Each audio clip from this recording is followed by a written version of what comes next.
We should observe the ancient ritual of traditional pre-fight donuts. Yeah! Fear does not exist in this dojo, does it? Am I the baddest mofo low down around this time? Shut up! Break, not hit back. Silly Caucasian girl likes to play with samurai swords. You will all refer to me by the name Betty. I know Kung Fu. Thank you, Chuck Norris. I said I don't want trouble. Only a ninja can destroy a ninja. Defeat does not exist in this dojo, does it? No, Now, who wants to go home? And who wants to go with me?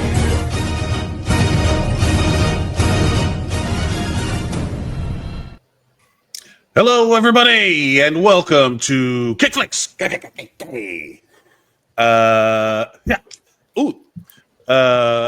Thank you, everybody, for joining us. My name is Mike Mercadal, and with us, as always, we have Nery Saenz. Nery Saenz. Welcome to Kickflix, the martial arts movie podcast, where we talk about martial arts movies, and we are talking about the illustrious, the very well-known, the famous. If you don't know about this movie, what rock have you been under? 1991's By the Sword, starring Eric Roberts and F. Murray Abraham. It is. Thank you, everybody, for joining us. You can follow us on all the social medias at Kickflix Pod.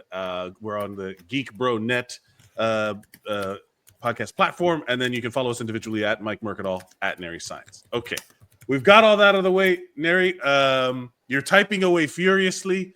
I'm trying to share it to other, because right now we are available on Facebook and the YouTubes and the Instagram, but I want to share it to other places. So, and you could go there by going to Kickflix Pod, where Kickflix Pod and everything. Yeah, we are Kickflix Pod on all the social media platforms. You can see it there listed below. But yeah, this movie, 1991's By the Sword. This is something that I stumbled across, and neither one of us had seen it up until this By neither one of us, do you mean anyone on the planet? I feel like anyone on the planet. Yeah, which is interesting because at the time in 1991, this movie had Eric Roberts. Was a guy that was in movies at that time. He was doing stuff. He was like he's still in movies now. He was what's the guy in the Nolan Batmans? He was Maroon. Who are you gonna call Marooney? That is such a South Florida reference. So specific. That is such a very I wonder if they have Maroonies everywhere, or is it just South Florida? I mean, but Maroney. He's Eric Roberts, man. He's Eric and F. Murray Abraham is like a legit actor in Oscar nominated. I don't know if he's won an Oscar, but he's in this movie. And Mia Sarah. I don't think he has. I'll be honest with you. He's the equivalent of Kevin Hart once talked about making fun of. I forgot who it was that he was making fun of, which goes to his point. He goes, "Your snap's famous." When people see you in the street, he's like, and that's how I feel about F. Abraham, whatever the F. Murray Abraham. I feel like he's like, in that movie Being John Malkovich, where everybody's like, "Oh my God, I love your movies," and he's like, "What's your favorite one?" And people can't name a movie. That's how I feel about F. Murray Abraham. I feel like, he's famous, but you don't know where he's from. He's like, he was just he's Moon Knight. He's in Moon Knight. He's the voice of the voice, exactly. But right. Of Khonshu. But right. He's in active things. He's in No, I'm not saying he's not working. Again, we're both saying the same thing. I'm just saying that nobody knows where he's from. He's clearly working, but I knew him. I think of a certain kind of movie person knows this guy. Like, I think well, let's get into it. Let's just dive in, and we'll discuss and make discoveries as we go along. Sure. This movie came out in 1991. It is rated R. Like the movie phone guy. Remember the movie phone guy? Yeah, of course. I'm talking to the viewers out there. There was a thing where you had to actually call on the phone to find out when movies were on. And that guy would say what the movies were rated, and he would say rated R. This is By the Sword, starring listed first F. Murray Abraham, Eric Roberts, and Mia Sara. That's the top billing.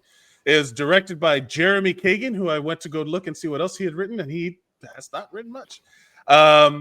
Directed, I mean. Written by James Donadio and John McDonald. Also, not much follow-up. A lot of like weird like TV things and like big gaps in their IMDb history. On the heels of this movie, who could imagine? The logline is: an elderly man named Max comes to the famous fencing coach VR and asks to take him on as a coach.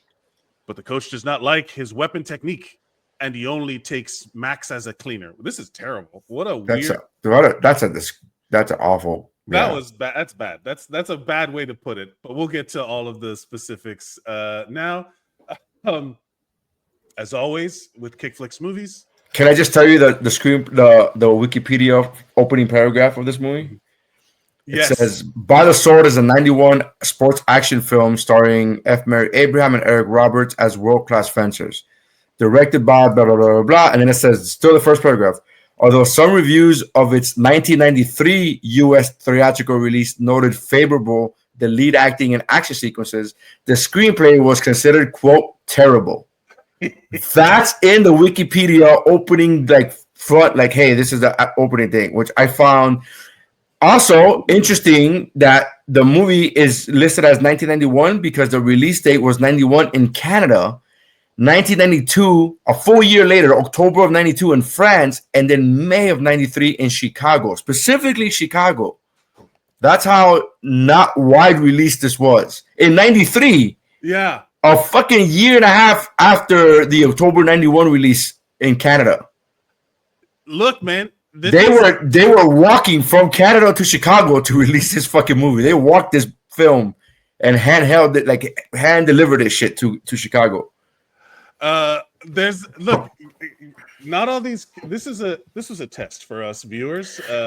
We wanted to pick something. I wanted to pick something that wasn't something we've all seen a million times and know backwards by heart because we all love blood. This is the exact opposite. It's like this is the opposite of that. This is like instead of picking something that we've all seen a million times, we want to pick something that hasn't been seen by a million people. But a million. Maybe it crossed the line with us. I don't even think so. It's only been 20, 30 years, and we're like, no, not a million people watch this. I don't think so. This movie is streaming on Amazon Prime, and when I clicked on it, someone over at Amazon Prime is probably like, really? I try to view it. I was in Europe for the last couple of weeks, and I try to view it in Europe, and then they said, no, you can't view it.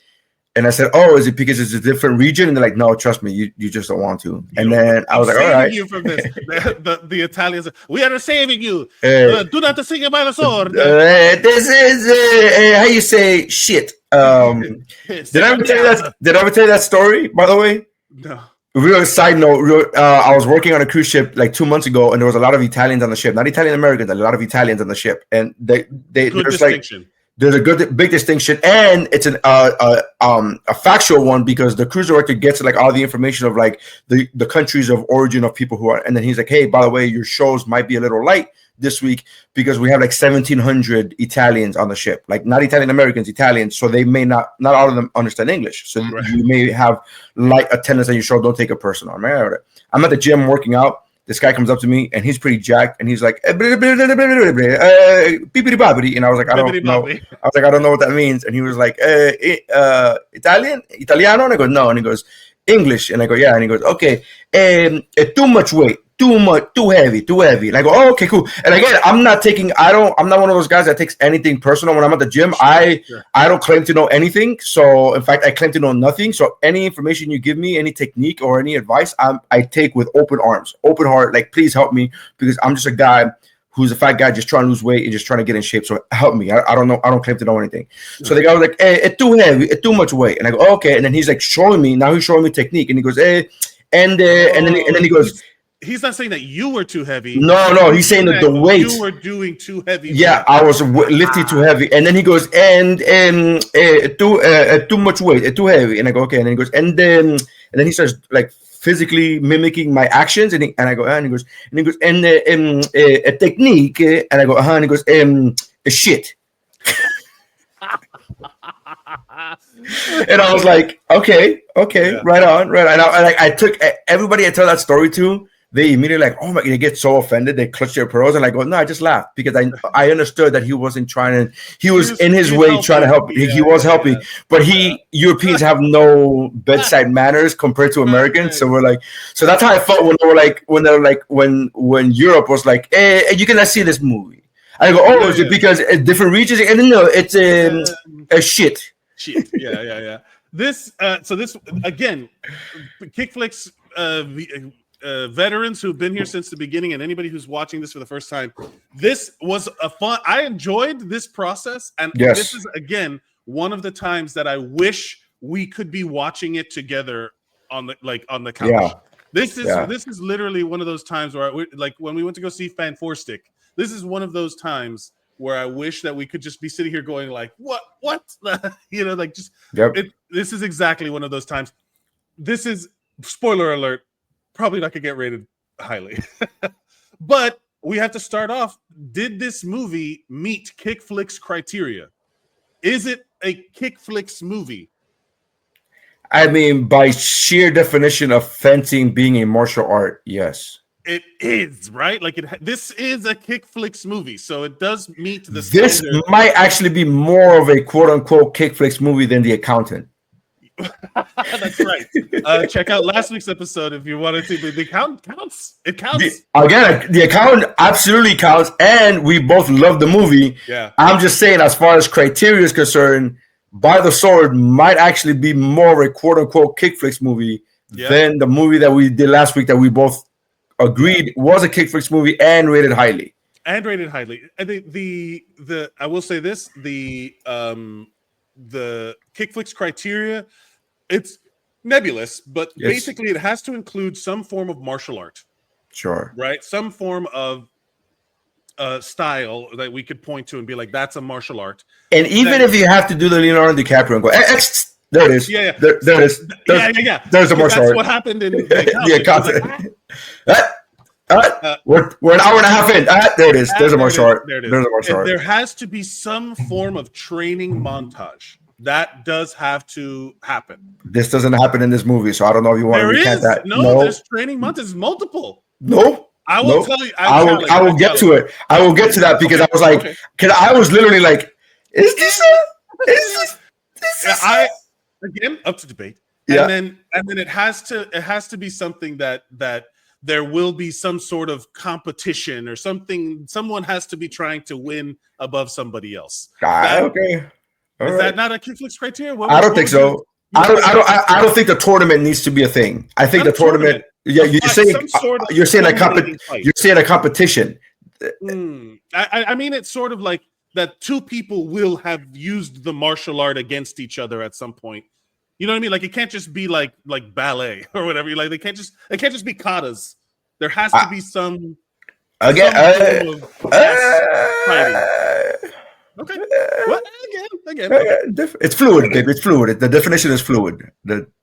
It is. And it's always developing. Submit your criteria for Kickflix. So submit your Kickflix criteria at KickFlixPod or KickFlixPod@gmail.com, and you can we'll discuss it on air. As always, we go to the parents' guide, and there's nothing. Nobody has written anything about this movie. Nobody has seen this movie. We are the first two people to ever watch this film. Do you want to be the first to evaluate this category? Well, let's just go quickly. Sex and nudity. There's some moderate. They show the people in bed, and then there's like some kissing. Like we'll talk about. I'm sure he did that scene 14 times. I'm sure he fucked that up. He's like, oh, I'm sorry, I was grabbing her right titty, not her left titty. That was my bad on that one. Gotta get that again. Yeah. Violence and gore. There's some violence. There was definitely violence. Definitely violence. I don't know if I would call what I saw gore, but there was Yeah. Profanity. Yeah, there's a bunch of fucks in this movie. Yeah. It's an R-rated movie for no reason though. There were 17 fucks. One of them, there were 17 dams, 22 dams, 12 following gods, and that is such a good format, and I love it so much. But there is profanity, alcohol, drugs, and smoking.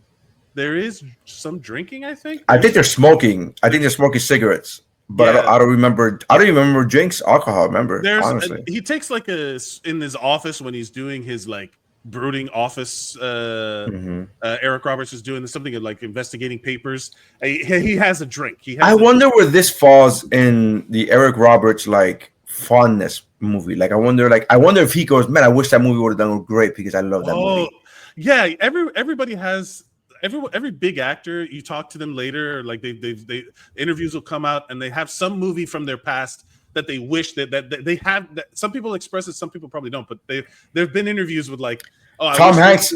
Tom Hanks has talked about Turner and Hooch, and he's talked about like with no sense of irony, with no like joking. He's talked about the preparation that he put into that movie. Yeah, that he was like, and then that it didn't work out as well, He was on Inside the Actor. Tom Hanks was on Inside the Actor Studios, and one of the Q&As, one of the questions was about that movie, and he was like, people laughed, and he goes, "No, you don't understand. Like, I really put work into that effort into that movie." Yeah. Hooch, it didn't do well, and people were like, "Yeah, it was like supposed to." And they see it as a dog movie because people now look at his Tom Hanks Oscar-winning career and they're like, "Oh, that's his dog movie," and they're like, "No, but I put in fucking effort into that movie." Yeah. Work. The irony of that is that I don't know if Eric Roberts is big enough to be like, man, I wish that, because his list is long. He has a lot to choose from. Yeah, very long. A lot to choose. Frightening and intense scenes. Do you consider the flashback scenes frightening and intense? Sure, moderately. Sure. I find them, confusing, misplaced. We talked about last week. We talked about the accountant being heavy on flashbacks, and the screenwriting rule is only use flashbacks if they move the story forward. And I don't feel that. I don't feel like this moved the forward. It also, this could have because, and here's the thing: I feel like they added those flashback scenes as quickly as they were as far as time in the film, just to get to the 90-minute mark, so it could be considered a feature film. Yeah. Like I feel it was because they also talked about what happened verbally. They gave us the verbal explanation. We don't need that. They were not good. So that's pretty much it. I will say that because you were in Europe, in France, it was rated in the United States. It was rated R. In the France, it was rated tout public. I don't know what that means, but that's what it was rated. Tout public. All the people. All the public, everybody, I get it. Yeah. The box office for this movie, according to Box Office Mojo, in its September run, the film was shown in 9 theaters. How much do you think? Over under? Give me Price is Right rules. I mean, less than 10,000. Correct. $6,220. No one has seen this movie. You are Kickflix viewer. You are honored. Witness to this. I honestly, the only reason I even said that is because I didn't even know how many theaters it was. But when you said that it was in 9 theaters, I was like, "There's no way that each theater got $1,000. There's no way that each theater got $1,000. That is, Roger Ebert says the movie adds some supporting characters in order to show us things about fencing that we didn't know. I challenge or care. But another reviewer finds that minor characters unnecessary and thinly drawn, so the film suffers whenever the plot focuses on them. I don't know which plot. Yeah, I was like, what? I was like, the plot suffers. That would indicate that there's a plot. Yeah. And all right. Well, let's get into it. We open at the just from the opening credits, like the actual like initial screen. This movie is brought to us by The Movie Group. which is not a money laundering organization, even though that's totally what I would have named a movie-focused money laundering organization. And we begin with the iconic actor. That is what the movie. That is what the laundry service wants you to believe. Exactly. I want to name. If I ever get to be in the film industry, I want to name my production company not Money Laundering. Not Money Laundering Incorporated. Yeah. We begin with the iconic actor F. Murray Abraham, fresh off the heels of his Oscars and Amadeus. I mean, that's the movie I've seen, but he's been in it. But and also Scarface. Yeah. I mentioned it. Making his way through 1990 New York. It's 1990. There are Spanish guitars are playing to let you know drama is about to happen, and we have Bill Conti of Rocky fame to thank. Bill Conti did the music. That is my note. I said Omar from Scarface is walking in the subway. He reaches a building that he looks at fondly, ? And then, quote, on the screen, music by Bill Conti. And I said, I'm fucking in, bro. I am in. The moment you said, I was making fun of the music. I was like, really? We need flamenco music right now? And then it's a music by Bill Conti. I was like, shut up, Nery. This is it. Yeah. If Bill Conti says so, Bill Conti says so. Put that's right. Guitars in there. Yeah. And now we have the opening scene. Displays 4 minutes, by the way. 4 minutes of screen time to get to him walking into the fencing school.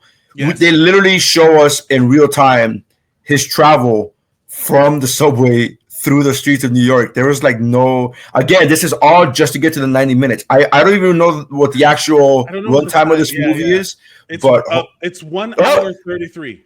I just looked it up. Runtime 91 minutes. Yeah. Is hilarious. That what it is for a feature? What required for a feature? Yeah. Okay. Yeah. Well, I think it's one of those unspoken industry standards where if a movie is less than 90 minutes, they're not going to release it in the movie theater because people don't go to the movie theater for less than 90 minutes. Right. It says here between 80 and 180 minutes, but a film is generally considered feature length. It's only 40 minutes. Because less than 40 minutes is considered a short film. But I think feature length, I think people don't go to the movie theater. Modern feature. Yeah. Okay. So the Spanish guitars, and now we have an opening scene displaying a giant fencing training center. I'm pretty sure this scene is just there to prepare you for a lot of sword clanging that you're going to be hearing in the background. They're just like, hey guys, just smack them around a little bit and put that sound in the background. We're going to have that. Look, can I get some room tone? And it's just like clang, clang, clang, clang, clang, clang, clang. Eric Roberts. They show us the dreamy AF. This is Eric Roberts. Peak. I would say this is peak Eric Roberts. Prime. Prime. Eric Roberts immediately shows that he is the maestro, and that luck is not technique, and that he's kind of a dick by thoroughly embarrassing a student in front of everybody. But that's his teaching method, man. He's a dick. He's the Whiplash of fencing. Yes. And then he's not my fucking tempo. And then he says, and then he kind of embarrasses what seems to be a homeless man that walks in. But it's all good because he gives him a job anyway. Once again, we witnessed that it used to be insanely easy to get a job. These fucking boomers off the street, and he gets a job. What is this? This is all I'm thinking about. 1990. I'm like, but I love the fact. I love the fact that Sloane from Ferris Bueller is waiting and watching, and she's like, "Do you think anybody could be that good? Do you think anybody could learn to be that good?" And I was like, "What? What? First, I don't know." At this point, we got to talk about at what point do they establish the rules of fencing? Because at no point are they like, "I guess this is what happened." How you? They assume that everybody watching this movie is a fencing aficionado, which might explain the $9,000 theatrical because maybe everybody who was a fencing expert did go watch the movie. That was it. 100% fencing expert profit. They hit their prime demographic, except their prime demographic was so small that it did not break a. It doesn't. Yeah. And I do want to say there are some good things about this movie because this movie wastes no time establishing everybody's motive. Immediately, flirting with Ferris Bueller's girlfriend. Yeah. There's two guys. two rival dicks start arguing in the locker room. But it's big words, small dick. I was like, what? Yes, this is a weird thing to throw around in the locker room when one of them is naked. This is a weird insult to be throwing around. Because you could just point at it. Like, you just be like, small dick. What are you talking? Like, dick. I gotta. Also, why are you looking at my dick in the like? This is unspoken rules in the locker room, bro. Like, what are you doing? It's unspoken rules. The two rival dicks are arguing in the locker room, and there's a strict martial arts teacher with crazy high standards preparing for a competition. Some mysterious, nebulous nationals. This movie has it's the all value high nationals. Yeah, every competition is the All Valley, the All Valley fencing nationals. I googled valleys in New York, but I couldn't find anything. The Hudson Valley. I didn't Google fucking valleys in New York. I didn't Google valleys in New York. But yeah, this is where I was like, immediately out the gate, I was like, hey, maybe this is gonna be good. It's got Kickflix written all over it. With, like, you know, there's rivalries, there's flirting, girls, there's a strict teacher. I mean, it's looking pretty hopeful. And then we once again witness how easy life used to be as homeless Suba is given an apartment just randomly. And first of all, like, I know we glossed over it, but he went in there asking for a teaching job. Right. Yes. That guy, Eric Roberts, throws a sword at him, then throws out these gestures, these stances, and whatever. Right. And in a dark, very cramped space office to be using fucking sword. You know what I mean? Like, if you're doing, hey, I need to see how good you are, shouldn't you be out in the studio with there's space and like whatever? But this is like a very cramped space. This is all I kept thinking about. This job interview blows chunks. He's like, and he's doing this. And then he's like, no, all I got is a locker room attendant. First of all, they called it the locker room attendant. Right. And then when he goes to the locker room, he goes, oh yeah, I'm the new janitor. I'm like, is that what you took from that? I took locker room attendant. I took the hand me the towels and give me a spritz of cologne. You're now saying that you're a janitor? Is that the same thing? Did he upgrade himself or downgrade himself? That's what I'm asking. I'm like, is that the same thing? He's like, I would get bored just doing the regular locker room stuff, so I'm just gonna janitor the whole place. Yeah. Literally that whole exchange is where he's like embarrassing a home. Like, this guy just walks in off the street. And he's like, I'd like to teach. It's like, okay, this is New York. That is a crazy person, right? Like, that's just a crazy person. I that must happen like every week. They hear the clanging of swords. Some random hobo comes in, an urban outdoorsman. I could get a lot of money for these swords. Yeah. I could steal these swords and get a lot of money for these swords. Yeah. And this man gets a job, and literally, like, by failing, he failed the job interview, and then they give him like another job. So he's a Republican. He's a Republican because he's full boomer, because at this way he just gets given an apartment for who knows how much, and then this is the apartment in which we reveal that it is Suba's home base, and he's clearly targeting Maestro Villard. He has some ulterior motive. Mystery again, not really. I did not get that at all. I just got that he got an apartment. He got a shitty apartment in which the landlady says, if you want to get that window fixed, you have to do it yourself. And I was like, do you know what a landlady does? Because I don't think you know how landladies work. Because that's actually your job. That's like you have two jobs, and one of them is showing the apartment, and then the other one is fixing the apartment when something breaks. Like, that's kind of your thing. They show like him looking through papers, and it's all about him. It's all about him being like a celeb, like a celebrity fencer. I did note that. I said he starts looking at magazine and newspaper articles that he's clipped out about Julia Roberts' big brother. They're all about him. Yeah, they're all about him. So he's got like, he's there for a reason. He's got an ulterior motive. He's not to a 20-year-old watching this. It must be very confusing what they just saw. Yeah. Okay. Two things. One, paper research, magazines.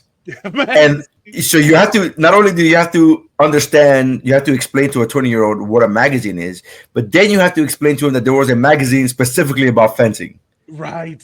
There were magazines about everything. And at some point, this celebrity fencer, which is a real thing apparently in this movie, because they said that he had won gold medals and stuff like that. So I guess he would be famous, I guess. But again, famous in that community, which is, again, We want to reiterate less than $10,000. Less than $10,000 worth of people in the U.S. So and now they're showing all this stuff, and then they cut to a flashback that has some kid watching sword fighting in front of some of the worst green screen you've ever seen. It was, by Kickflix standards, it was pretty bad. Mike's green screen right now is far superior.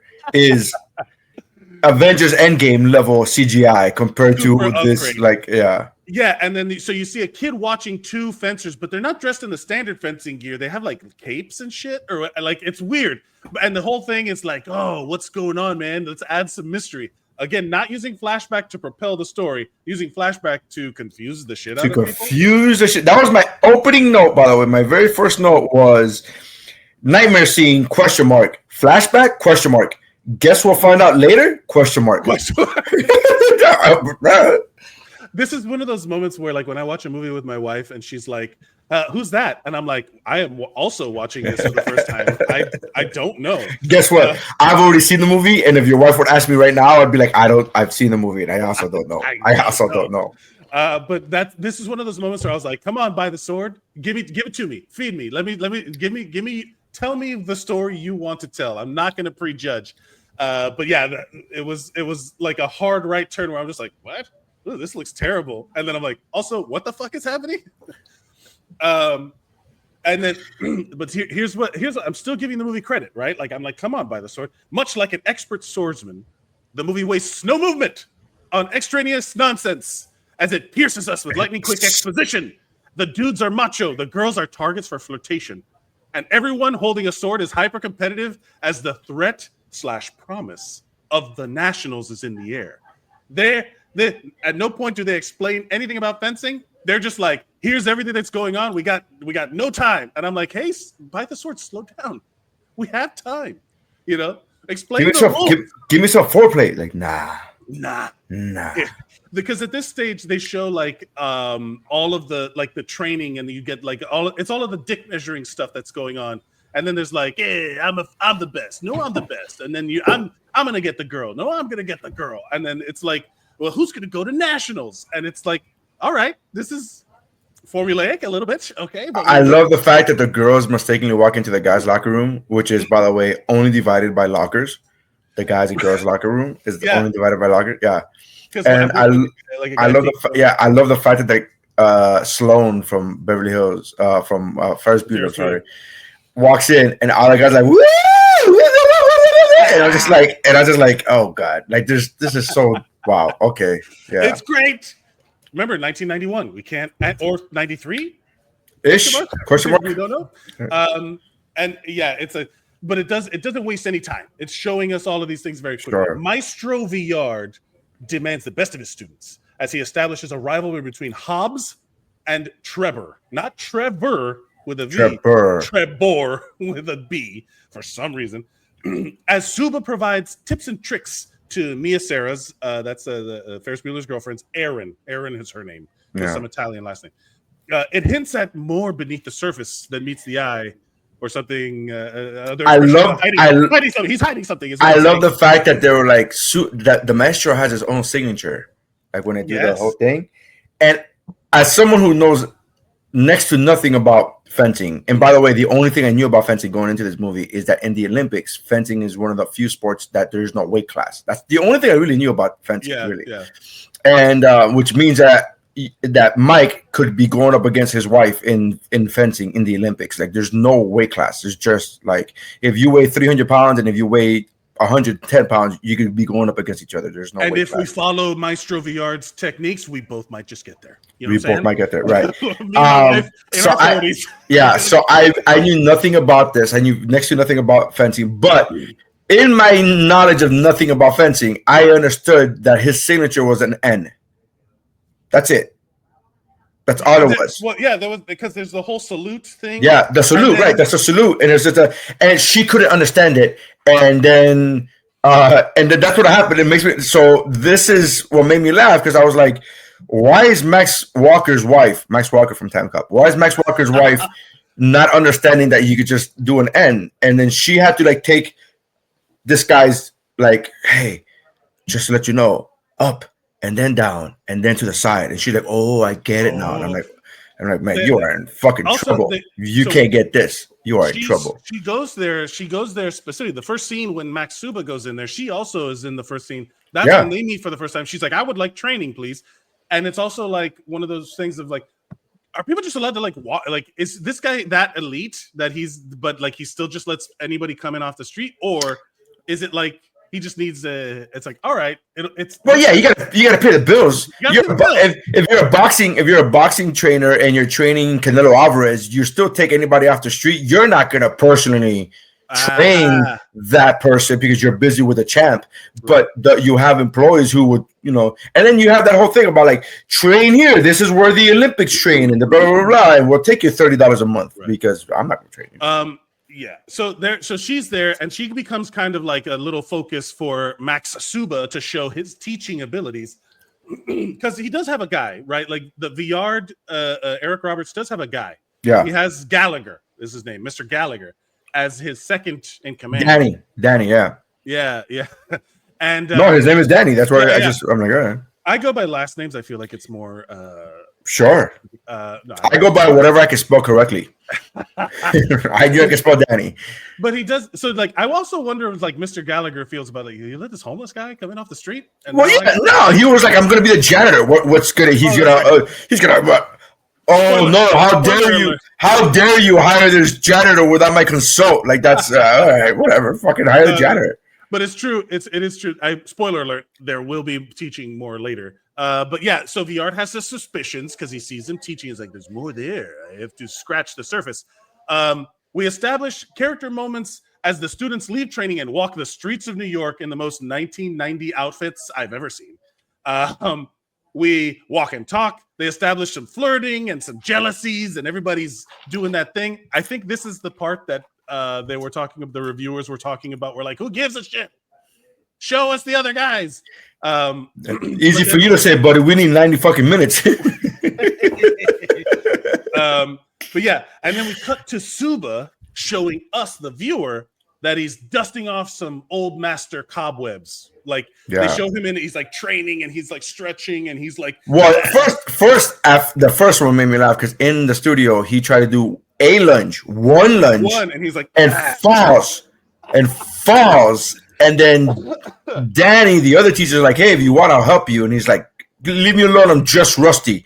He's like, he immediately just lashes out at him, and I was like, "But like I was just trying to help you," and also. You fell doing a single lunge, which, by the way, I don't know anything about fencing. We've established, but I could do a lunge. One lunge? I could do one lunge. I can do one. I will say this. At no point does anyone understand, like, if you don't know anything about fencing going into this movie, you won't know anything about fencing coming out of this movie either. Nothing. I learned nothing about fencing. You learned en garde and... Allez. Yeah, those are the two. That's the one that's like, that's the hajime or whatever the go word. That's like fuck each other up. Commence the stabbing. That's it. That's it. So we said, wouldn't it be great? Wouldn't it be great if there was like a fencing expert on our podcast and was like, no, that's basically it. You learned it. Got it. Yeah. No, you got it. That's it. He's like, what are you saying? We don't know anything about it. It's like, we just know this one thing, and then they're like, no, that's kind of it. That's it. The movie was like, you nailed it. The expert was like, you nailed it. The movie did an excellent job explaining in full detail what fencing is about. Yeah. I'm waiting for the movie now that it's popular. I have a friend of mine who's in or this person I know who's in like Armored Combat League, which is like an armored medieval like suits of armor and they fight each other. And then we call those virgins. Yeah. I will say this. Ren Fair, like the nerds, they pull. They are banging other nerds. They are pulling massive. And here's the thing: they pull more than the average non-nerd because there's such a saturation of like the nerds only go to that one place. So you gotta like you're. I'm just saying. I completely No. I only say it for comedic effect because, but in reality, I know the truth. Like I know nerds pull. You just go to any Comic-Con and you see men outnumber the women like 15. Like they're gonna get their like however women get their pickings, man. Like hey, I want to get laid. That, it's like that one time at bank camp. You just got a bunch of horny teenagers that are like, let's go. Okay, and then we cut to another flashback that's revealed to be Maestro Villard having a nightmare. Now we know it's his nightmare, and once again, these flashbacks were filmed in that space where old 1990s screensavers exist. It's literally just like that screensaver with floating toasters. Like the thing. This CGI. I'm using that phrase very loosely. The CGI, very loosely. The CGI reminds me of Perdedor. So, Perdedor, I'm a loser, baby. Because of all of the weird, like it's just like, oh, this is the same screensaver that you got. Okay, cool. Yeah, it's a music video. I did laugh at the fact that, just to go back for a second, for his he tried to do a pull-up in his house. He tried to do a pull-up, which, by the way, pretty dangerous doing a pull-up off of that beam in that shitty ass apartment. Like, you don't know if that shitty ass shakes or break down. But he's trying to do a pull-up to practice lunges, and I'm like, my guy, again, not an expert in fencing, but I'm pretty sure there are two very different muscle groups. And if you're trying to do pull-ups to loosen yourself up for lunges, that is the wrong muscle group that you're doing. And then I know this because he 2 seconds later, after he falls, goes and starts doing stretching, like he starts doing toe touches, and I'm like, that's what you should forget the pull up. You should be doing the toe touches to fucking warm up for this lunge. But go ahead. Anyways, no. It's true, because at that time, they just want to show you some kind of physical activity, like, oh look, he's training or he's practicing, and it's like, but practice the right muscle group, my guy. Like, that's this really movie, look. This comes into play. This movie is an expert swordsman with its exposition. It is giving us all of this. At this point in the movie, I was watching it without giving it all the credit. That I was like, it's a reason. It's there for a reason. It's there for a reason. It's showing us that he's a thing. But we'll come back to that, because I don't know if I want to spoil it in the story yet, because at this point we're all in it for the first time. I'm watching it for the first time. I'm like, come on, man, like, give it to me. So I'm giving it all the credit in the world. Then after that we go to the 90s screensaver murder, and then we go back in the training complex. Suba continues to teach, right? Like, he's doing it sneakily on the side, giving us more reason to suspect his actual abilities. After some locker room tensions, we see Trevor's ego on full display. Still not enough to dissuade Erin, though, whose main character trait seems to be girl. It's like, oh, what's her character? She's the girl. It's like, oh, but what does she want, or what does she do? Hey. Well, she's the girl. This is 1990 kick. She's the girl, and that's it. Because he's a real dick at this stage. Maestro Villard finally decides to check Suba's references after he gives him the job, because it's the 90s. Who cares? Everybody gets a job. You get a job. I get a job. So I wanted to. This is where they had the post-coitus scene, right? Because they don't show you a sex scene, but this is post-coitus. Before he checks Erin and Trevor. Yeah, I'm talking about Sloan and the D-bag star people. That happens after, because then later that evening, Suba is in the training complex and speaks with Villard's second in command, the Gallagher guy. Yeah, Danny Gallagher, full first and last name, to get some training for himself after hours. That's because that happens first. So what happens first is that, and then they have sex, or the post-coitus. Hold on, I got it. So that happens, and then it's them being a dick. Then it cuts to Suba going, "Hey, can you teach me after hours? It has to be at night." And then there's a hard cut to Trevor and Erin apparently having just fucked. Again, no wasted movements or storytelling in this movie. It's super efficient. Lightning precision. Why waste time setting anything up when we could just show it to the audience and be like, yeah, and what? You figure it out. Because the scene right before that was him being a dick to her, and she's like, yeah, I guess we'll fuck. You know, like... But it works. But nobody questioned it. Nobody goes like, hey, what's happening? But here's what I like about that scene, right? Aside from the fact that, Sloan is half naked. Beautiful girl. Right. We find out that his dad is, quote, a fencer of a different kind. Right. This is where they establish. So for some reason, they have to show this guy. He's he's poor because his apartment sucks and he lives with his dad, and his dad does crime for some reason. And they never mention it again. His dad is a fencer of stolen VCR and things, and I literally watching that. He said he's a fencer of a different kind, stolen VCRs and things like that. And I thought, your dad is Vin Diesel? Your dad is right, because that's for those of you who don't remember, the plot of Fast and the Furious 1 is that they were stealing VCR DVD combos. That was the actual plot of fucking Fast and Furious 1. That was what was in those trucks. VCR DVD combos. That's how old that franchise is. And then I thought to myself, that's what his dad does? His dad fences VCRs? Like, okay, that's all right. No. I also thought to myself, how affordable are these guys' classes that anybody could take these classes? I thought he was rich. I thought the jerk people was just rich. I thought so at this point it's like, wait, so can anybody coming off the street? Because it's like you're sending some mixed signals here by the sword. Yeah. And also this is 1990. He's not a member of Dominic Toretto's gang. He's a member of the Foot Clan. Very true. Because Very true. He aged out of the Foot Clan because he's an adult now. Yeah. But he's still stealing the things out of the back of trucks. He's still doing ninja vanish things. Yeah. And that's why the kid's good at swords. I think makes sense. Makes sense. I think we connected it. Makes sense. Yeah. So his dad does crime for some reason, and then they never mention it again. And then, almost as a direct response to what I said about efficiency and the economy of movement, they show Suba doing groceries for like an hour. Like it feels like a lot of wasted time where they show him basically like, nah, he needs to fuck too. And they show him like basically eyeing a woman, basically not knowing how to talk to a following her, right? Creepily in a grocery store.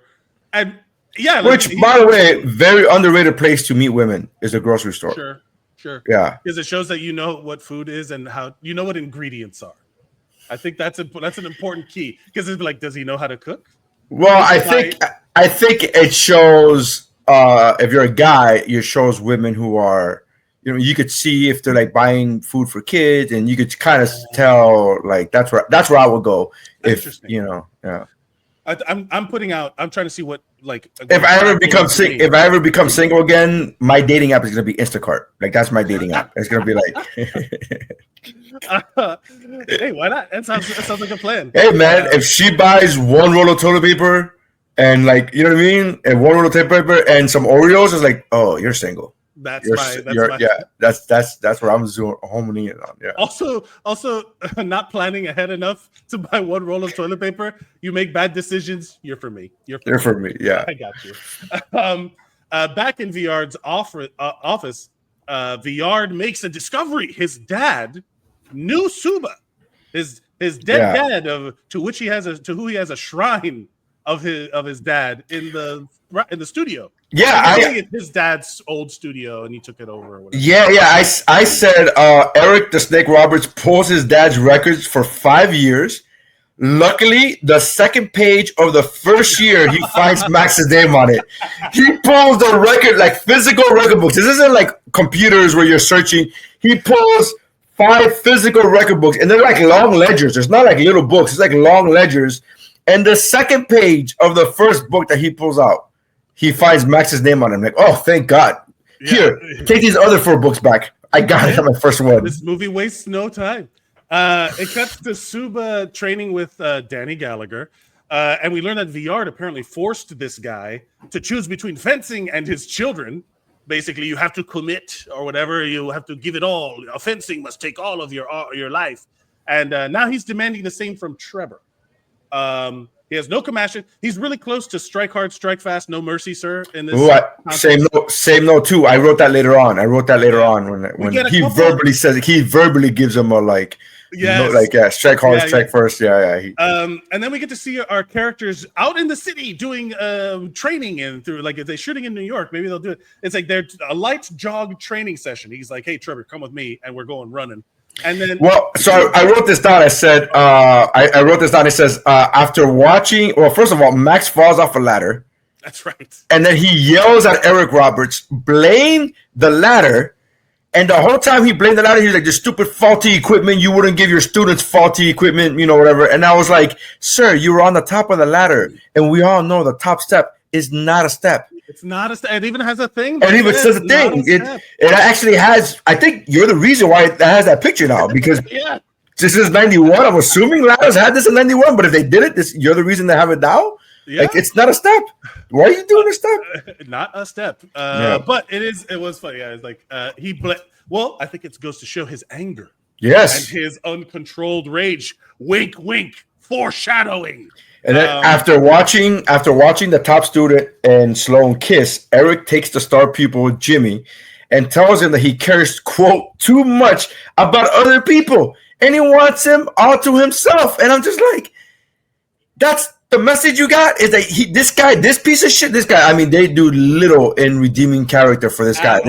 Yeah. And so that's the message you're taking from this is like, hey man, you care too much about other people. Like he was like one step away from kicking a stray dog. Like this guy's a piece of shit as a human being. Because at this stage, well, we'll get to it. It's like so we see our characters doing all this training, and that's when he's just like they're trying to show some character elements, I guess, humanize these people, and they go through Central Park, and then Suba at the same time is also running, I guess, convenient, and he runs into the supermarket lady. I knew this movie wouldn't let me down. Every movement has a purpose. Everything. Not everything. Not everything. We'll see what happens. And then with the maestro's words echoing in his ears, Trevor breaks things off with Aaron, pulling the classic rip and dip, the classic pump and dump, a stab and repost, if you will. Those are sword fighting words. You can feel free. On guard and alley. The only reason we know that is because we Googled it because it wasn't from this movie. We did not learn it from this movie. The only reason I know what repost is because it's a Dungeons and Dragons movie. Dungeons and Dragons taught me more about fencing than this fencing movie taught me about fencing. Oh, man. This fencing movie doesn't teach you shit about fencing. It's so fantastic. But it does go. So he does leave, and he basically took the maestro's advice. And then we get a chance to see Suba and Viard square up for the first time because they're back in the thing. Wait. Well, I want to go through the date. So Max goes on a date. Yes. And he immediately tells this woman that he just got out of prison for fucking murder. First date, he tells this woman, one thing is to be like, hey man, I'm going to be honest with you. I just got out of prison. First of all, he was already leading up to that because he kept saying like, it's been a while since I've seen a woman, which FYI, this is the future talking. Max, women don't like to hear that. That's very creepy. Right. That comes off very creepy. Super creepy. But you're gonna go and be honest with the woman. I get it. You just got out of prison. But she didn't even ask for what. He goes, I got out of prison for murder. For murder. And look, as a true New Yorker, she don't flinch. She didn't flinch. I was like, how many dates must have this woman gone on with murderers that she's just like... I'll be honest with you. She reacts more to hearing that he was a janitor. She's like, whatever. But there's a scene. So there is a moment right before that happens. So we get a scene where the Suba and Viard, they kind of have like a square off because there's tensions. And it starts with a real, like, Morpheus is fighting Neo energy. Like, it really kicks it. Then it ends with Suba getting beat. Like, Suba gets beat down. Viard still sees him as a great fencer that he used to be, right? He still hasn't shaken off the old man rust. And you're wondering, why would he still be? He used to be good. Why isn't he good now? What happened? And then Suba drops a cold ass line. He's like, well, if I hadn't just seen him get his ass kicked. But he's like, why did you quit fencing? And he's like, there was no one left to beat. And I'm like, that's pretty cold. That's a bar. Bar. Again, a bar. But then it cuts to the date, and then you realize why he hasn't been training, because the motherfucker's been in jail the whole time. But also, if anything, yes, so I agree. But however, from what we see in this movie, you still train in your shitty ass apartment, which can't be much better than prison. Right? Okay. Look. So you didn't have to abandon your training. You could have just, no scene wasted. They're showing us that he's shaking off. You could do pull-ups in prison. From what I know about prison, that's like what you do the whole time. It's pull-ups and push-ups. It's pull-ups and push-ups. That's all you do is work out. No, there's weights there. He's in jail for 20 years. He was in prison for 20 years. Yeah, there was nothing but time. Which is something that he mentioned. Which is something that he mentions on the day. He says he went for a fucking murder. And then they said, "Why did you kill him?" The girl goes, "Why did you kill him?" And he says, "Because I was young and stupid." You know, being kids. Am I right? Like what? Yeah. Boys will be boys. Boys will be boys. Murder. You know how it is. Just mischievous murdering. Whatever. It's that was so wild to me, but also like again. No wasted movement. And she asked, this is the most realistic part of this whole movie, is after he says all this, she verbally, literally asked, quote, "Why are you telling me this?" And I'm like, this is a good fucking question. This is a good question. Why are you telling me this on the first date? And he posed I want everything to be done on a foundation of truth. And I was like, maybe the second date, just third date, maybe. Like I don't know, like murder. I think it's one of those things. Do you rest in peace? Richard Jeni had a bit about having the cards.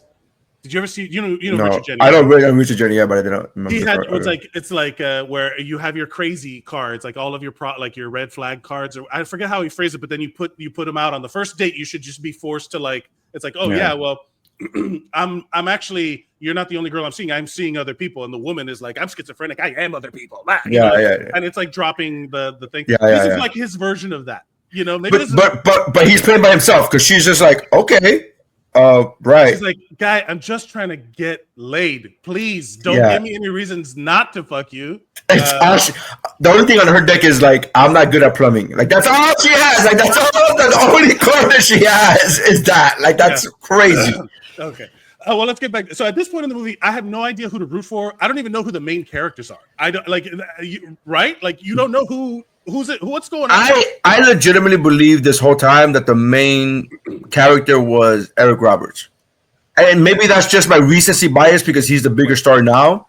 Right. But I just assumed that it was Eric Roberts. Right. And they keep cutting back to the Trevor guy, and I'm like, is he the main guy? It's not. Is it Suba? Who's the good guy? Because everybody sucks. Sloane is the only one that doesn't suck. Sloane is the only one that doesn't suck. But again, her character is girl. Viard uses Suba to demonstrate one of Trevor's flaws. So they're back in the training and recognizes his teaching abilities. Right? Is he going to give him a chance? Are the students going to accept the janitor as their new teacher? Guess what, motherfuckers? It's training montage time. This is where I say that this is as close to a training montage as we get because it is. Time is passing. That I give you that it is as close to a training montage as that. I'll give you that phrasing. It is as close as we get. And I put hold on, let me see here where I put actually I didn't even put that until much later. It says there's a training montage question mark, kind of. It kind of fits. I actually, you know what it was? It was the beginning of a training montage. You know how in every training montage there's not even a montage. Do you know? Like, remember the scene that came to me was the movie Commando with Arnold Schwarzenegger, where there's a scene where he's getting ready. The prep, the prep where he's putting all the guns in the vest. I referenced that, Well, so that's I was like, he's getting kind of ready, and then I love the fact that this is a scene, if I'm not mistaken, if we're in the same order here, he said that this is a scene where he says that his style is antiquated and is too old, and then he's listening to hip hop music. And then he's like, that comes, So we get conflicting support between Viard and Suba. And right, and then so there is a little. So in that moment, there is like a little training montage where they show him. All right, here, do this, and then you see everybody. Because we start getting contrasting back and forth styles of teaching. Right, this is where the show. So I think that counts as a training montage because they do cut back in Rocky IV between Sly in the Woods and Science. I think this counts as an attempt by this film as a training montage. It just doesn't. It's not it's not. If you were to just watch this, you would have been like, "That's it." But I get what you're saying. This film is an attempt at a film. You know what I'm saying? Like this is trying real hard. We got to give it some. I don't know if it's trying really hard either. I just think it's just trying. Again, not a money laundering. No, I was about to say, not a money laundering scheme. But yeah, so we get the conflicting teaching styles, and then it cut hardback cut to screensaver flashback land, and this time with blood. So there's blood, there's murder. Again, revealing nothing in the flashback, literally just to confuse us.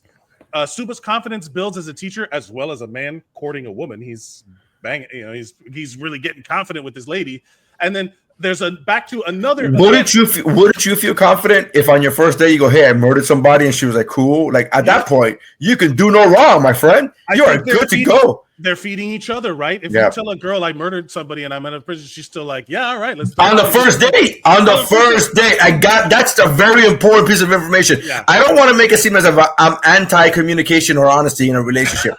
It's first date. I'm a murderer. That's just other level where you go, "Ooh."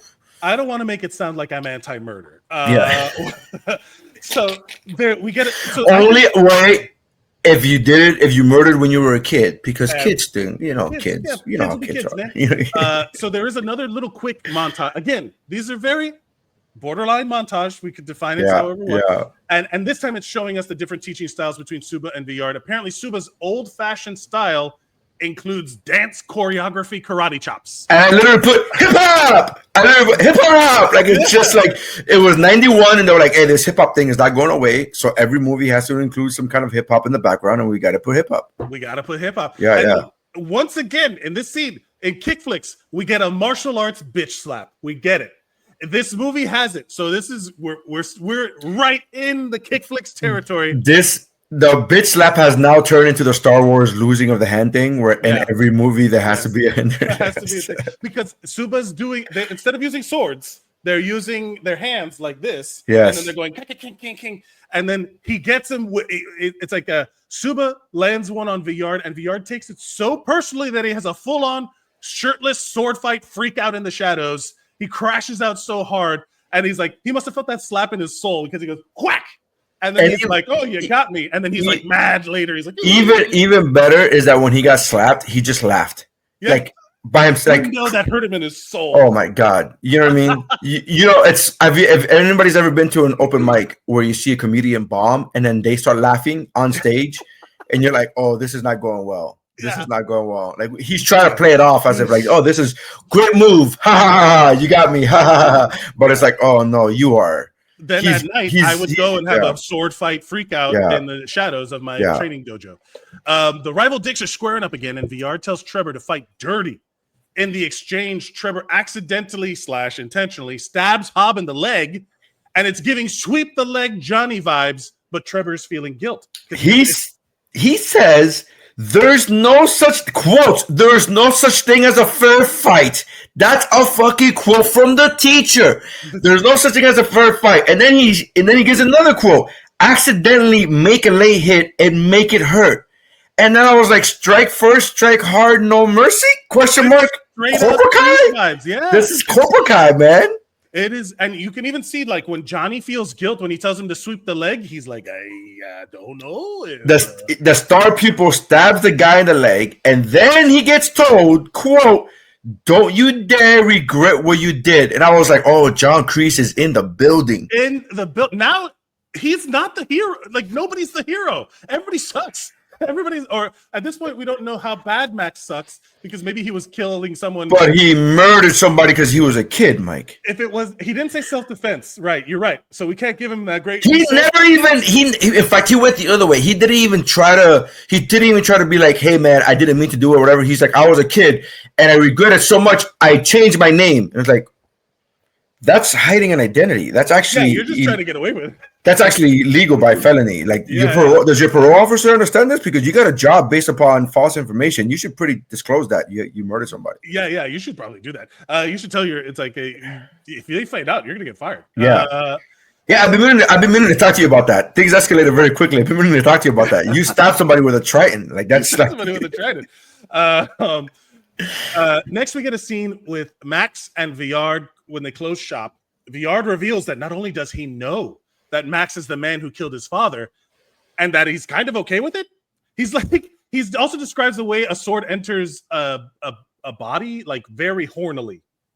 You know what I'm talking about? Where he starts talking about his like, there's the give and the resistance, and then the give. and then the thing, and he's like talking about like stabbing somebody for real, right? Like he's talking about his dad's death, and he's like, and it's like, and he longs for a time when it wasn't a game, right? He's like, do you ever feel like we were born in a different time?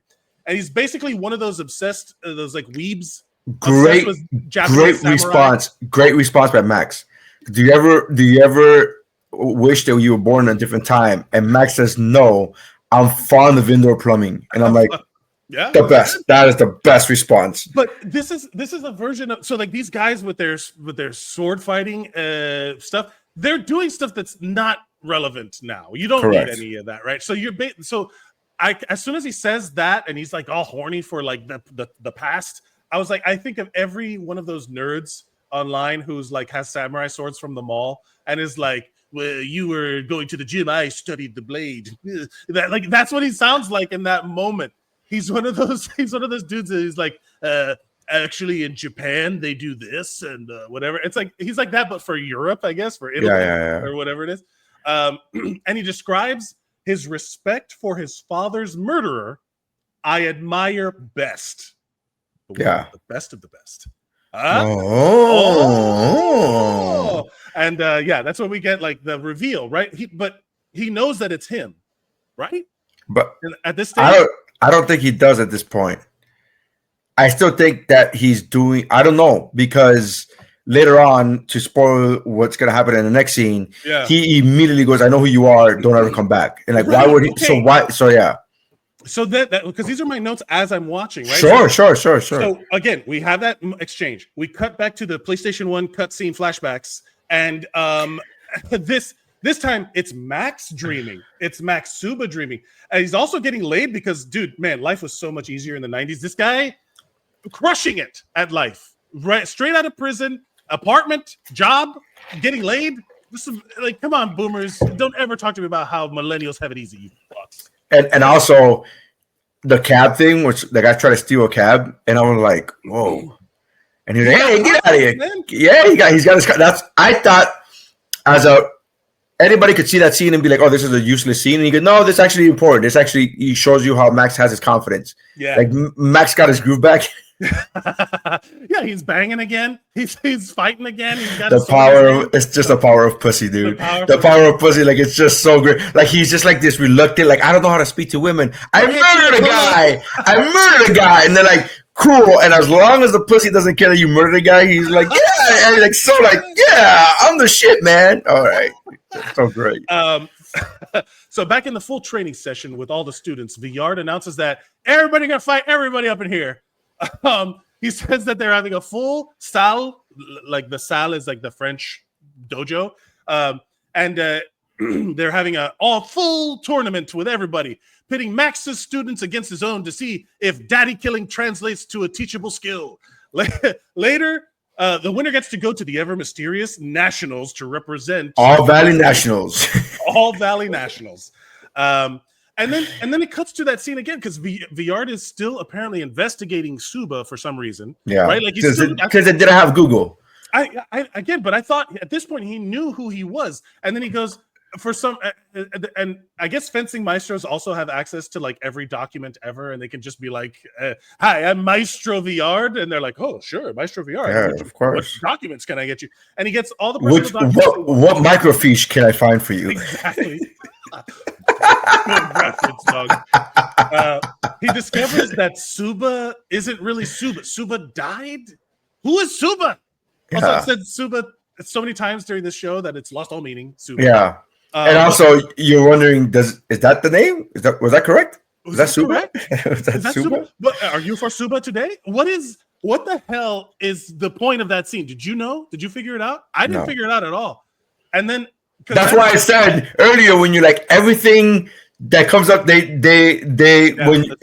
you were like everything they bring up, I'm like, no, that's not true. This is where the movie gets poked, and it's like, you failed. This is where this is where you can spot the money has run out from the studio. Just like they're just like, fill it in. Be like, we'll fix it in post. So Villard says, if you are who I think you are, I'm disappointed. What the fuck does that mean? And then First of all, he bans him from the south. Even before that, he says, I said Maestro visits Max, right. and I said there's no people. He just knocked on a door. Yeah. Max goes, "Who is it?" And there's no response. And then Max opens the door, and I'm like, "That's how you get murked, bro." Yeah, you know what I mean? That's how you get murked. And then I put, "There's no people," and I asked this is an honest question. I asked myself. I said, is this a movie thing, or do people really live that way? Is there a thing where people live without a peephole and it's just opening doors without peepholes? I don't know. I've never not looked, especially like I don't know. Again, you lived in New York. No, where there were peepholes, right? People all day. Not only that, I also had a thing that buzzed people in. If I buzz you and you didn't talk to me, I'd be like, guess what, motherfucker, you stayed up. I don't care if my Chinese food gets cold. You leave that shit out there. Answer me. But it's true. Like it's like. He goes to his house and so this is the first time that VR goes to Suba's house, and he goes and literally is just like bangs on the door and he's like, stay away from my dojo.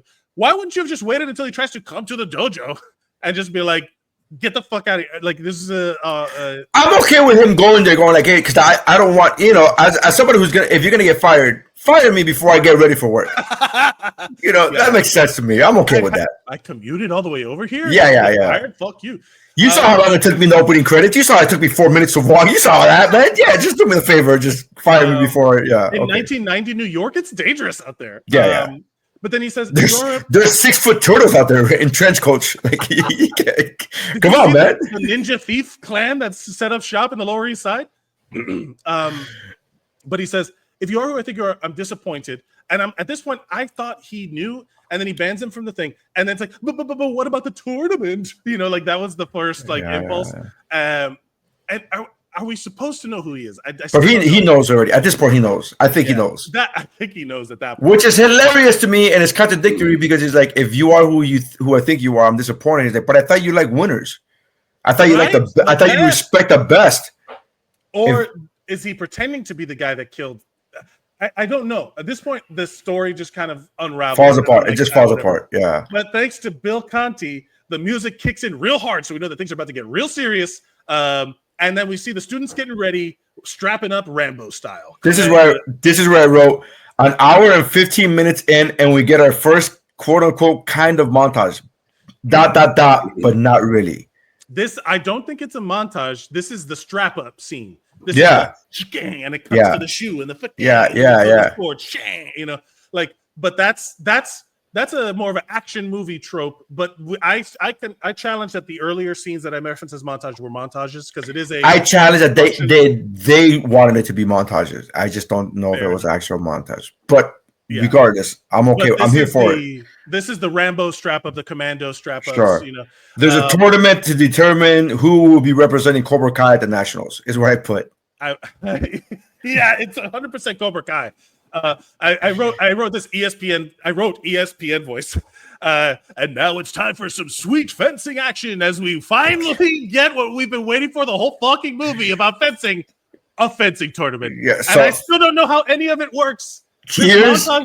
They don't describe the 2 touches. They don't describe none of the shit. Touch? They don't describe anything. They show you by the tip of the sword and the light going off. Like, that will show you if the light goes off, but we never see the light during the tournament. Yeah, it's not like they show somebody that was a green light, that was a red light, and you just okay. I put this would be on ESPN the Ocho. This is where this is where you find the Olympics deep cut. This is the stuff they show at night, like that they film and show it later. But also, is this a montage? Because they do start showing some. No, okay. All right. I don't know. If they intended it to be a montage or it was just poorly done.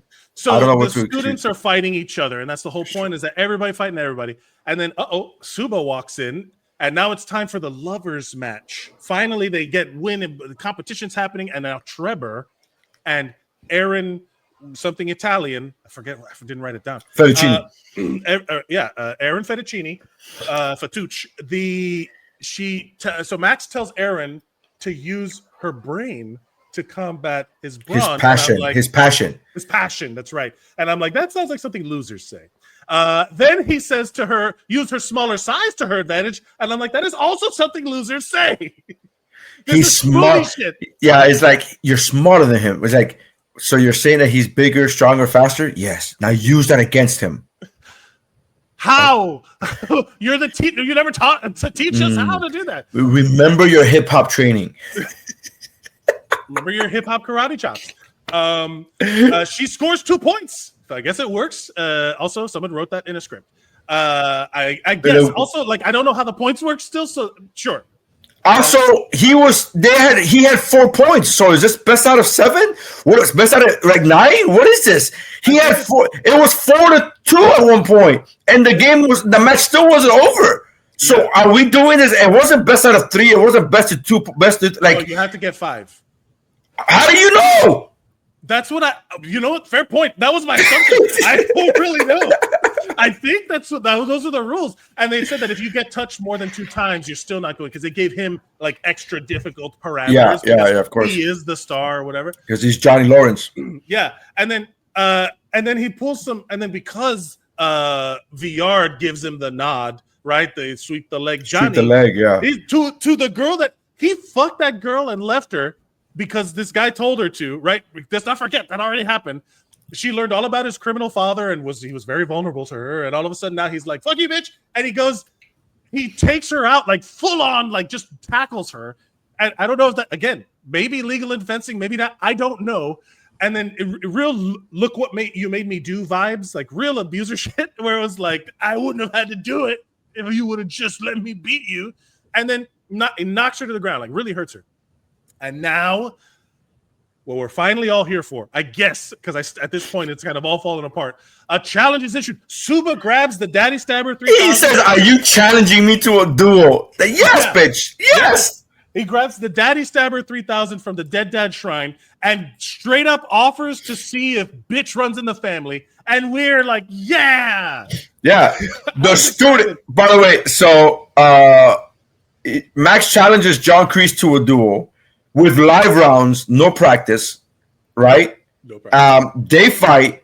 This is what I wrote. The students, understandably, look confused as fuck.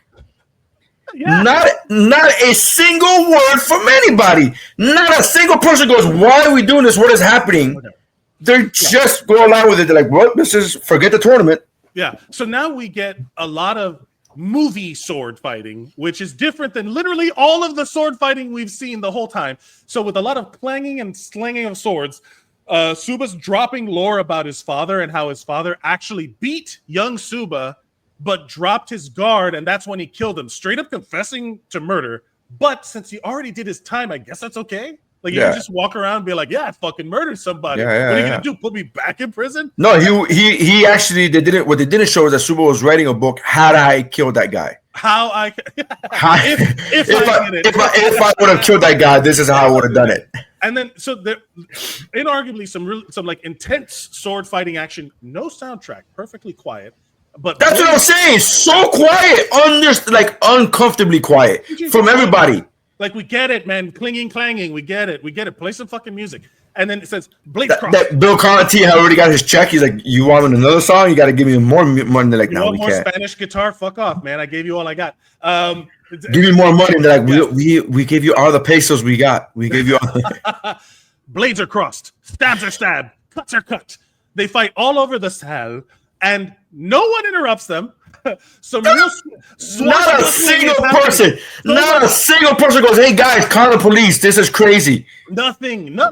With the real, this is the first of all, that's a murder weapon that's sitting in that shrine, right? Like that's a murder weapon. And then he's like, so basically, they're doing all this stuff, even to the point where we get to the climax of the fight. It's only to have it end. Suba literally is about to make the killing blow, and nothing. He stops, and now he says, "This lesson is over," and he walks away. I was so waiting for him to like honk his nose and be like, yeah. No, but I wrote this. Apparently, the true bitch is the bitch we made along the way, because it's him. What are you talking about? Go, you could have done it. He threatened you. He threatened the girl, and then he's like, "But now Viard has the chance to avenge his father." He grabs the blade and also bitches out. He also says the lesson is over. He breaks the sword. Yeah. And then he's like, "Man, I swear to you, we should just cut to the meme where like it smells like bitch in here because it's what are we doing? The whole point, it's a movie. What are we supposed to believe in the spirit of competition or the fucking honor, the sword, the honor of the sword? Fuck you, stab. Stab. So disappointed. At this point, this is where I was like, I was your biggest cheerleader by the sword. I was ready for you to come on, surprise me at the end. I was giving you all the credit in the world. Don't give me this honorable bullshit. This is Cobra Kai. He straight up told the guy to stab the other dude in the leg and to take out his girlfriend. We're not supposed to believe he learned a lesson. Fuck you. Yeah. But this is what I said. I said they each salute each other with their signatures, and Kreese calls Max Maestro. And I was like, where in this is the learning arch? Where is the character building? Like where in this are we earned? Where in this are we supposed to believe that these people are like, oh, now he gets it. He finally understands. And they use each other's signature. Yes, yeah. Right. And it's like we're supposed to watch all this and be like, oh, they're men of honor. We're not fencers. We don't give a shit about that. Do other fencers think that that's important? No one has explained any of this to us. Nothing. This is terrible. Nothing. The exposition is not there. It just falls apart at the end. And I was like, maybe you should have been less efficient, movie. You're not a swordsman. You're a fucking movie. Tell us what's going on. Use your dialogue to tell us what the fuck is going on. And then so now we go back to what we said earlier in the Wikipedia where it says the screenplay was considered, quote, terrible. All right. So it is the most accurate Wikipedia statement I've ever seen in my life. And now we're supposed to believe in mutual respect or some shit. I don't know. And then the movie just ends. Like the movie just ends. So I put the movie ends. What the fuck? Like I just put the movie ends. What the fuck? This is the part that got me. Some Spanish guitars come on, and some things were supposed to make us think of the olden days or something. Who the fuck cares? We're left with the true unanswered questions. Who's going to nationals? Nobody knows who's going to nationals. Nobody knows what's happening. Are they getting arrested? The whole saddle broke. There was like the Kumite format is completely broken. The Trevor assaulted a girl. What's happening? It just ends. And then Bill Conti, all right, he starts assaulted a girl with a deadly weapon, by the way. Just want to make sure we point that out. The movie just bails on itself, and I was so bummed out. And I was like, by the sword. No wonder you made less than $10,000. No wonder it wasn't wide release. Somebody watched this movie and it was like, yeah, no, this is not. But yeah, that's how it ends. That's literally how it ends. And so obviously the movie group has some splaining to do because this was straight up an exercise in money laundering. But in all fairness, I will say there were a lot of movies of this era kind of like this. I think so. There was a time frame after the action movie genre went a certain way for a while in the 80s, and then what's it called? What am I thinking? Die Hard came out, and Die Hard flipped the action movie industry on its head because it wasn't a super muscular guy, it wasn't a super strong guy, it was just a regular Joe Blow doing crazy shit anymore. Right. It wasn't Stallone, it wasn't Arnold Schwarzenegger, which had been the model, like super muscular men. And then every movie for a long time after that, every action movie a long time after that was like, we're gonna do Die Hard on a boat, Die Hard on a train, Die Hard on whatever, blah blah. And I think this is what they were doing with this movie, but with Rocky. It's like we're gonna do a sports action movie, but we're gonna do Rocky with fencing. And they just didn't understand that Rocky. The reason it worked is because they had a story and a plot, and then this one didn't have that. This wasn't Karate Kid either, because none of the teachers are respectable Miyagi level instructors with a student that is striving to overcome some odds. Again, I point to story lacking, not there, right? There's no story, there's no plot, there's no. This is So this is one of those movies. I literally watched this movie going like, this movie is gonna fucking blow, and then I only gave it any kind of semblance of respect when I saw music by Bill Conti. I'm like, all right, you got I was like, all right, maybe I'm wrong. Like that to me, Bill Conti's name had more weight on it then Eric Roberts, then Abraham. Then I'm just like, okay, Bill Conti. But this goes to show you, even your heroes, they sometimes just need a check. They just need a check, man. And I'll say this. Well, let's get into our rankings, our rating for this movie. First of all, we talk about favorite scene, best actor, worst actor. Yeah. I gotta say, it's hard because if I were to put my favorite scene in this movie, it's hard because I can't pinpoint any one particular scene that really carried a lot of weight. It was just a lot of like blasting through as much as they could. I will say I did like the hand thing where they start to like square up and the bit. That's what you liked? I don't know. I thought it was funny. Wow. They didn't have a sword in the hand. And I was like, oh, that's interesting. I thought it was like, okay, they're trying to show something.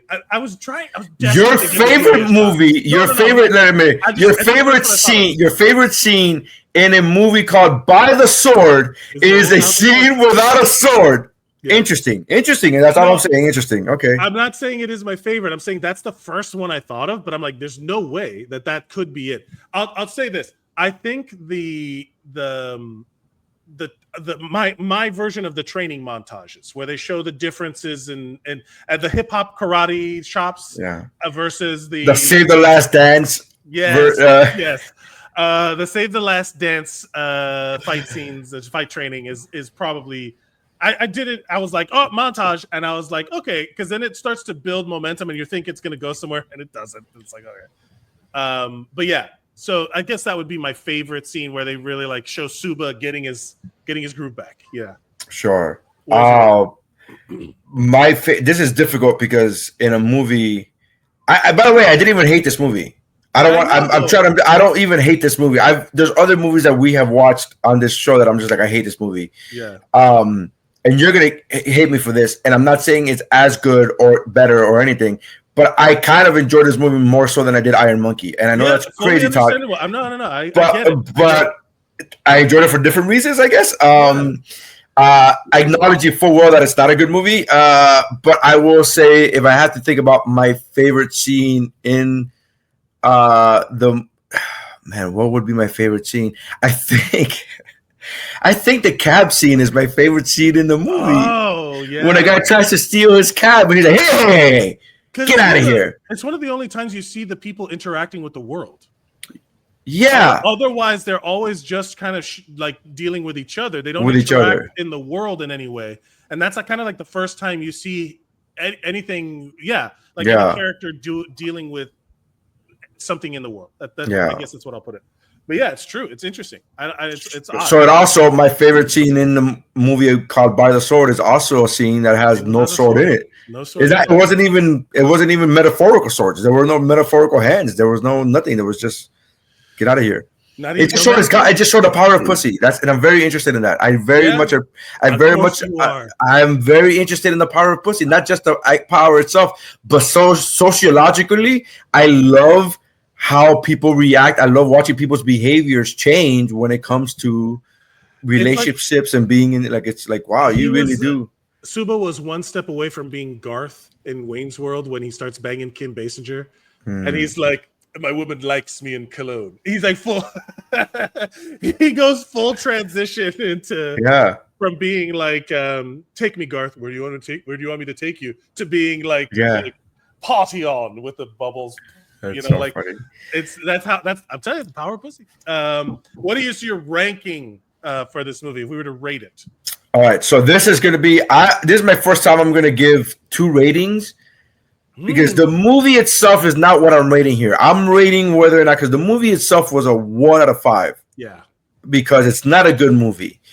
But I'm going to give it a 3 because I do think that people should watch this movie, if anything, for how not good it is. This is not a good bad movie. This is a bad good movie, where it's like you can enjoy the experience.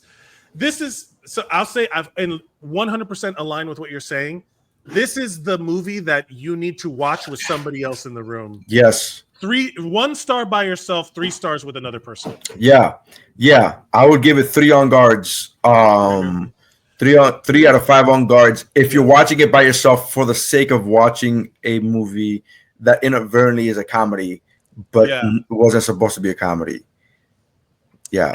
yeah. I will align with that as well. I will say that if you are watching it for the right reason, it's a recommend. The 3 out of 5 is a recommend.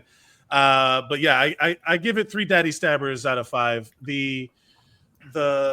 It is something that it's like a little time capsule of a movie of an era where someone was clearly trying to do something.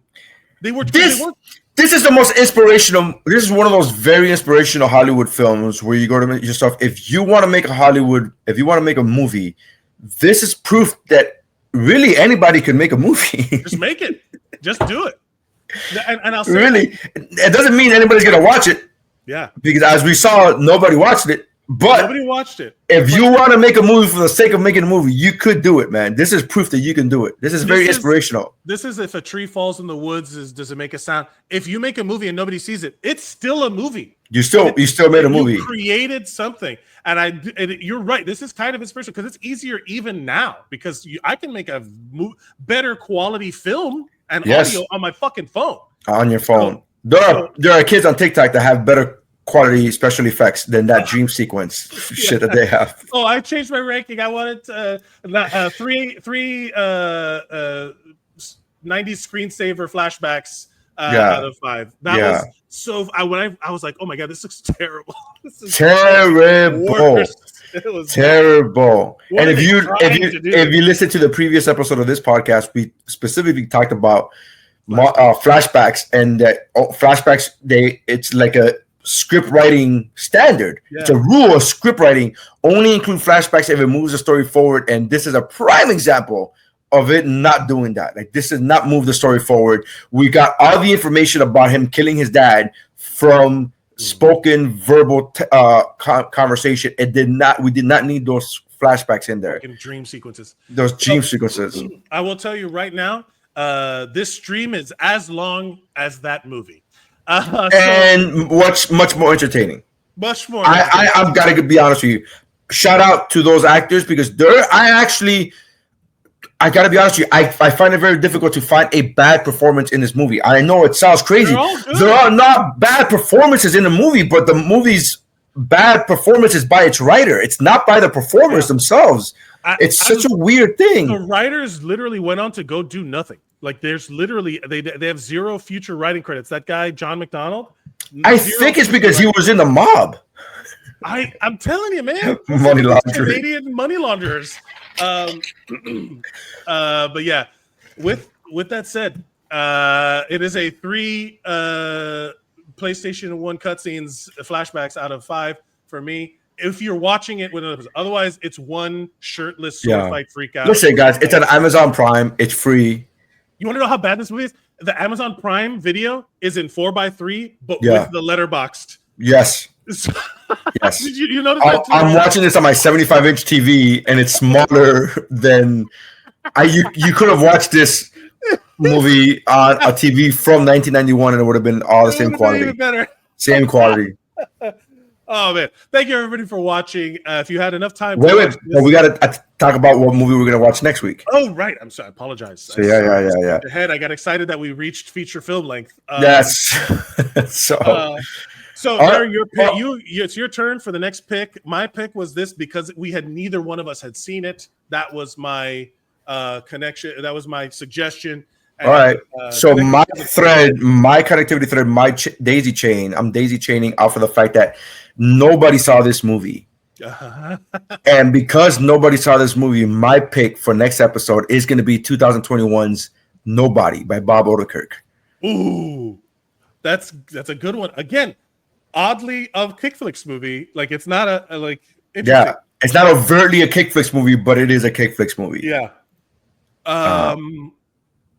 But again, it was very difficult because I was like, how do I go? Like, even I just came up with this whole, I was like, what do I daisy chain after this? Like, where do I go? Like, where do I go from here? Because I was thinking about other fancy movies. I thought about for a split second, I thought about The Princess Bride. I'm like, because that has better fencing than this movie. Yes, and then I was like, the Kickflix movie. Wow. Oh my God, you just blew my mind. There's even a hand-to-hand combat chokeout thing. Yes. Out Andre the Giant. Yeah. So I thought about this and I was like, man, and then I thought nobody watched this movie. And then I thought, oh, Nobody. Yeah, there's a movie called Nobody. And Nobody Part 2 is coming out later this year. That is correct. So nice little tie-in. Nice so I'm gonna go with, 2021's Nobody with Bob Odenkirk. 2021's Nobody. Fantastic. I love it. Thank you everybody for watching. Go watch Nobody, and then you can, when we go do our review and talk about it on the show, you will know what we're talking about. If you want to go back and watch By the Sword, bring a friend who likes to talk shit. Just laugh. Just bring a friend and laugh. Enjoy it for what it is. It's such an enjoyable shit talking experience. You can follow us at Mike Mercadal, at Nery Saenz. We'll be posting when we go live, and then follow Kickflix Pod and send your suggestions for Kickflix movies and see if you, off of Nobody, what connections can you make? Oh, no, Bob Odenkirk's in this, and so is such as this movie. And give us your suggestions. We'd love to hear it. And like, share, and subscribe. And if you're listening on the audio podcast feed, please review us on your podcast. Yeah, please. Apple Podcast. That always helps. Nery, is there anything else you'd like to say before we go? No, I mean, I have a show tomorrow. If you're listening to this live, watching this live, Miami Improv, May 7th tomorrow. Make sure you get your tickets. MiamiImprov.com. Great show. Fun times. Awesome. If you're listening to this after May 7th, the show was fantastic. Thank you guys for coming out. Wonderful. Appreciate all your support. Great job. You can follow at Zeros on Heroes. I do a podcast with our buddy Will Watkins where we talk about fitness and improving our lives and the areas in which you would collaterally benefit from those positivity things. Yeah. I'm sorry. I'm speaking of positivity, jumping on that. And I know we don't really do Rotten Tomato scores on this podcast, but there were 2 reviews by critics on Rotten Tomatoes. So it didn't give a score because there was too few reviews. But there were over 1,000 reviews, 1,000 ratings by the viewers. And it's at 75% on Rotten Tomatoes for the viewers. For By the Sword, right? For By the Sword, yes. On IMDb, which I guess combines everything, it's a 6.4 out of 10. It's in line with our assessments. Yeah. It's not, I mean, people, I guess, are like 75% of the 1,000 people that rated this movie, which I'm assuming includes cast and crew. and or hired Russian bots. That is, the Canadian mob, they got their fingers in all kinds of pies. Can you imagine the bots going like, really? This shit? It's too obvious. The bots like, no, we refuse. But yeah, that it's not bad. On the positivity kick, we're trying to improve our lives. Go watch a Collateral Benefit at Zeros on Heroes, and you can follow me and I'll post it there as well. Thank you everybody for watching. Remember to like, share, and subscribe. Please consider following us and sharing and everything. And what's the sign off that we're gonna do? Kickflix. That's how kicking is done. I don't know. That's how flicks are kicked. Yeah.